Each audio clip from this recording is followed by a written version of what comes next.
Mon nom est Mélanie Beaulieu-Bergeron. Je suis étudiante en dernière année au doctorat en cytogénétique. Mon parcours. J'ai commencé en faisant mon bac en sciences biomédicales. Il y a de cela plusieurs années quand même. En fait, je faisais partie de la première cohorte du programme. Ensuite, j'ai fait une maîtrise dans le laboratoire de cytogénétique moléculaire. Et ensuite, j'ai fait un doctorat, ce que j'appelle un passage direct. Donc, je n'ai pas rédigé mon mémoire de maîtrise. Je suis passée directement au doctorat et puis là, je le termine.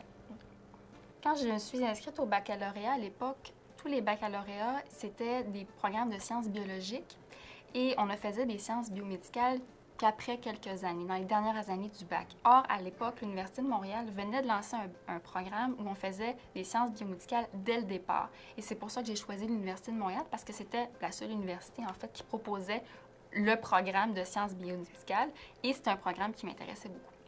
Le bac en sciences biomédicales, c'est un bac qui est très, très diversifié. Donc, l'avantage, c'est qu'il y a toujours un cours qui va nous allumer. On a la chance de voir l'organisme de l'être humain, cette extraordinaire machine, sous différents angles, que ce soit la digestion, la nutrition, la pharmaco, la neuro, la génétique. Donc, il y a toujours un aspect qui va nous allumer plus que les autres. La cytogénétique, c'est un domaine de la génétique, mais qui va étudier les chromosomes. Donc, notre ADN qui contient tous ces gènes-là est enroulés en structures qui forment les chromosomes. Et nous, ce qu'on étudie, donc, c'est les chromosomes, parce qu'on essaie de trouver des remaniements, des anomalies. Donc, c'est vraiment comme résoudre un puzzle. C'est très, très stimulant et il n'y a pas un cardio qui est pareil. Donc, c'est toujours un nouveau défi à chaque fois. Quand on fait de la recherche en cytogénétique, c'est sûr qu'on doit faire d'abord des manipulations pour obtenir des résultats. Il faut ensuite aller beaucoup lire dans la littérature, faire des hypothèses. On assiste aussi à des conférences pour en apprendre un petit peu plus sur ce que les autres gens font.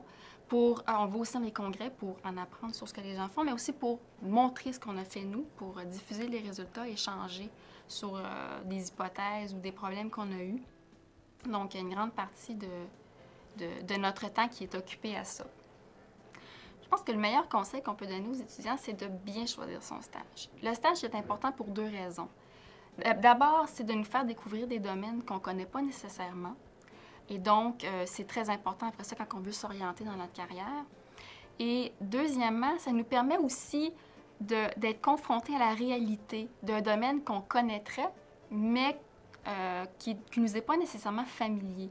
Donc, les stages, c'est très, très important. Il ne faut pas hésiter à les magasiner, à rencontrer plusieurs personnes qui ne sont pas nécessairement dans des domaines connexes, aller voir différentes choses. Puis après ça, on peut choisir « Ah, ben celui-là, j'aimerais ça, ce milieu-là, j'aimerais ça le connaître plus à fond. » Ou « Ah, finalement, celui-là, ce milieu-là, j'y avais pas pensé, mais ça a l'air drôlement intéressant. Je devrais aller là. » Donc, il faut vraiment les magasiner, les stages, il ne faut pas hésiter. C'est probablement une des meilleures choses du bac, en fait.